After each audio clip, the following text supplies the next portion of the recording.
As we mentioned earlier, I'm Representative Cox. I was born and raised in Fairview and had the opportunity to move back about 10 years ago with my wife and 4 kids. And it's a wonderful place to raise a family, much like Juab County. My dad was a county commissioner for 10 years, and he told me this. Now, I'm not just making this up to say nice things about Juab, but he always said this. He said, of all of the commissioners that I ever worked with in the 6-county region, he said, I always liked the commissioners from Juab County the best. And when I had the opportunity to serve as a county commissioner, and no offense to the commissioners from Sevier County,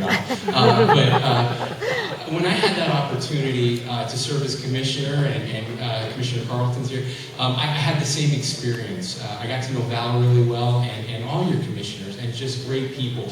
And everybody I meet from Juab County has just been tremendous. Connie's been a good friend for a lot of years, and so many of you, I see Glenn and a lot of you guys that I talked to on the phone, and I appreciate your input. It's so important. You hear so much about the problems that are happening, both in D.C. and here in Utah on the Hill, how lobbyists have too big of an influence. Let me tell you one thing.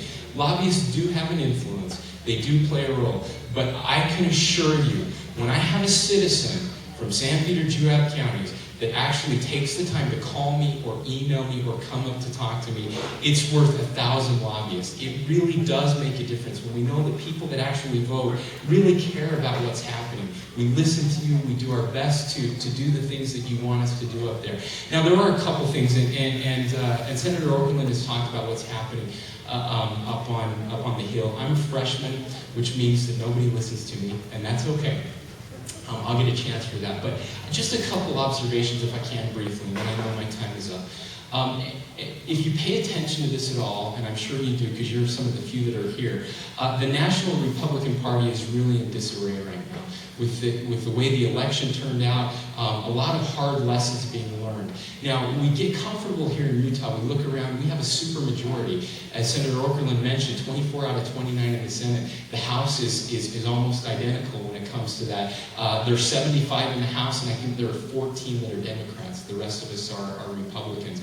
And so it's easy to get comfortable. But I just want to say one thing. Our state is changing. The demographics of our state are changing. And if we're not careful, if we're not extremely careful, we will end up losing that supermajority and someday maybe losing the majority. There are a few things that we really need to wrap our heads around, and we need your help. We need Republicans that actually think about this stuff, okay? Let me give you just a couple examples of where we need some help.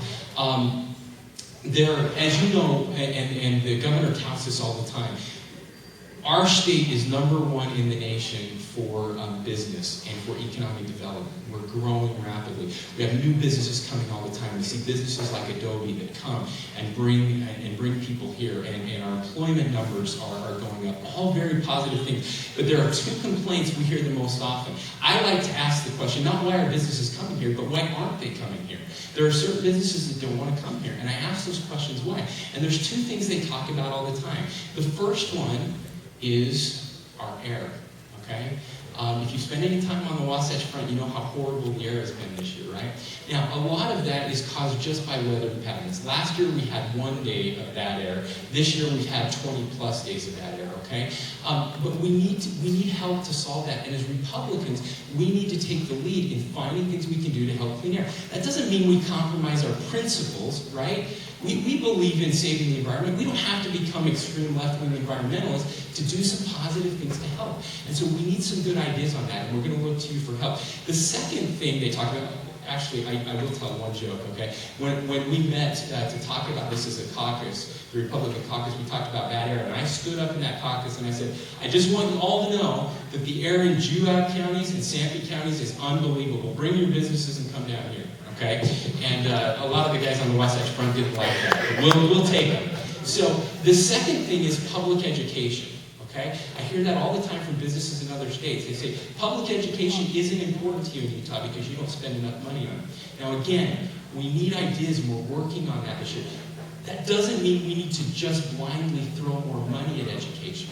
But we need to smartly spend money on education, and we need to work with our educators. We need to find ways to innovate. We need to find ways to improve, and we need to find ways to bring that up, to improve our funding with education.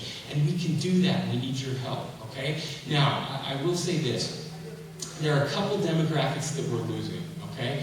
One of those is the Hispanic population, okay? And I'm not talking about illegal immigrants. I'm talking about legal immigrants that are here. Muchos de ellos hablan español, okay? A lot of those people speak Spanish. We need people that can actually speak some Spanish. We need people that understand what they're doing. Let me say this. I lived 2 years in Mexico as an LDS missionary. They are conservative by nature. They are Republicans by nature. They care about family values. They care about economic development. They care about the same things we care about. We need to find ways to embrace them and to bring them into our party. The second one is we're losing the youth. Okay? Especially when they get into college. We can do better at that. I was so happy to see April up here with all of these youth today. This is where it starts. We need to work with them. We have a little bit of a message problem with Republicans. We have the right values. We're just not very good at sharing those values in a way that gets people to understand them and want to join us and be part of our party. We can do this. We can work together. We can be better. We can improve our party. We can bring in these new voters, and we can have them help us make this country a better thing. We never have to compromise our principles, but sometimes we may need to look at our positions. We can't let the perfect become the enemy of the good. Too often, we lose an opportunity to do something that would improve things because it doesn't go as far as we want it to. Sometimes we have to take those baby steps to get where we need to. So let's work together. Let's be Republicans. Let's be a joint party. Let's bring new people in, and let's bring Republicans back to the White House and the Senate in our country. We need them desperately. Thank you.